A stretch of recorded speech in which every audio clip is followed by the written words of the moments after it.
सन्माननीय डॉक्टर पोद्दार साहेबांच्या सर्व नेतृत्वामध्ये या रामटेक जिल्ह्यामध्ये म्हणा किंवा नागपूर जिल्ह्यामध्ये आपल्या संघटनेच्या दृष्टीने मिळालेला आहे। आणि अशा या चुरशीच्या निवडणुकीमध्ये आपल्या गावाच्या विकासाकरता सगळे जे धुरंधर निवडून आले आहेत त्यांच्या अभिनंदनासाठी आजचा हा सत्कार समारोह एक आपुलकीचा प्रेमाच्या जिव्हाळ्याचा आपण इथे निवासस्थानी आयोजित केला। त्यामध्ये आपण सर्वजण सहभागी झाले। उपस्थित असलेले डॉक्टर पोद्दार साहेब, मनोहररावजी कुंभारे, अशोकरावजी धोटे, आमचे रामटेकचे माजी आमदार सन्माननीय मल्लिकार्जुनजी रेड्डी साहेब आणि निवडून आलेले सर्व आपले सन्माननीय अशोकरावजी माकोडे, संजनाताई मोवाडे, ढोरेताई, योगेशजी तापले, पियुषजी बुर्डे, निवडून आलेले सर्व आपले नगरसेवक जण, थोड्याशा मतांनी पराभूत झालेले आपले काटोलचे उमेदवार समीर भाऊ उमप, मोहप्याचे प्रवीण भाऊ श्रोते, इथे उपस्थित असलेले विजयी उमेदवार, थोड्याशा मतांनी पराभूत झालेले देखील आमचे सर्व उमेदवार यांचं मी इथे मनपूर्वक इथे स्वागत करतो, मनपूर्वक अभिनंदन करतो।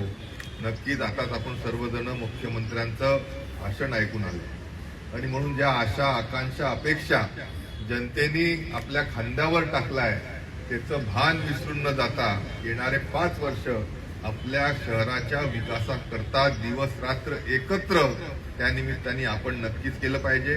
एक पारदर्शी कारभार, खऱ्या अर्थाने भ्रष्टाचार मुक्त नगर परिषद प्रशासन हे कसं असतं हे दाखवून देण्याची त्यानिमित्ताने जिद्द आपल्या मनाशी बाळगा।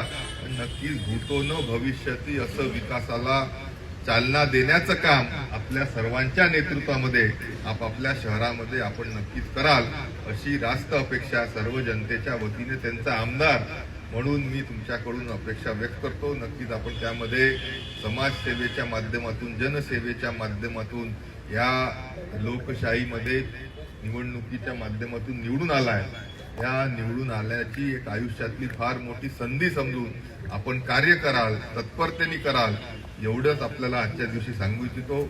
आपल्या या संपूर्ण यशाचं श्रेय हे नक्कीच सर्व कार्यकर्त्यांसोबत सन्माननीय डॉक्टर राजीवजी पोद्दार साहेब, सन्माननीय मनोहररावजी कुंभारे साहेब यांनी जे नियोजन केलं, जी आखणी केली, जे अतिशय तळमळतेने प्रत्येक कार्यकर्त्याला कामी लावलं, त्यांचं देखील आपण इथे टाळ्या वाजून मनपूर्वक अभिनंदन केलं पाहिजे। आपले मंडळाचे अध्यक्ष आता प्रतीक सारखा त्याला आम्ही तिकीट द्यायला तयार होतो, पण त्यांनी संघटनेची जबाबदारी हातात घेऊन आपल्या शहरामध्ये भूतोन भविष्यती असं यश मिळवून दिलं। असे सर्व आमचे मंडळाचे अध्यक्ष मंदारजी मंगळे असतील किंवा शहरातले जरी नसले तरी दिगंबरजी असतील किंवा मोप्याचे प्रवीणजी हत्ती असतील, आमच्या नरखेड, काटोलचे देखील सर्व मंडळाचे संघटनेचे सर्व सन्मान्य लोक असतील, जे आमचे जुने जाणकार लोक आहेत, त्यामध्ये सुरेशभाऊ खतारे सारखे असतील, इस्माईल भाई सारखे असतील, शेषरावजी तापले सारखे असतील, आपल्या या रामराव मोवाडे साहेबांसारखे अतिशय तीक्ष्ण राजकारणी, त्यांच्या सर्वांच्या माध्यमातून हे यश आपल्याला हासिल करता आलं, त्यांचं देखील टाळ्यावरून आपण सर्वांनी अभिनंदन करणं हे गरजेचं आहे। नक्कीच आपल्या सर्वांच्या प्रयत्नाने हे यश, कार्यकर्त्यांच्या प्रयत्नाने आपल्याला मिळालेलं आहे। अशा सर्व विजयी उमेदवारांना देखील या जबाबदारीची भान व्हावी, त्यासाठी तुमच्या खांद्यावर ही शाल टाकतो आहे, म्हणजे जनतेची जी अपेक्षा आहे, आकांक्षा आहे, त्या शालीच्या भाऱ्याच्या पेक्षा जास्ती आहे। प्रत्येक हार जो कालपासून तुम्हाला मिळालेला आहे, प्रत्येक हाराच्या फुलामध्ये ज्या पाकळ्या आहेत, जेवढ्या मोठ्या आशा, आकांक्षा, अपेक्षा ह्या जनतेने तुमच्या सर्वांवर दिल्या आहेत, त्या नक्कीच आपण पूर्ण कराल एवढीच रास्त अपेक्षा आपल्याकडनं व्यक्त करतो आणि सर्व कार्यकर्त्यांचं मनपूर्वक इथे अभिनंदन करतो।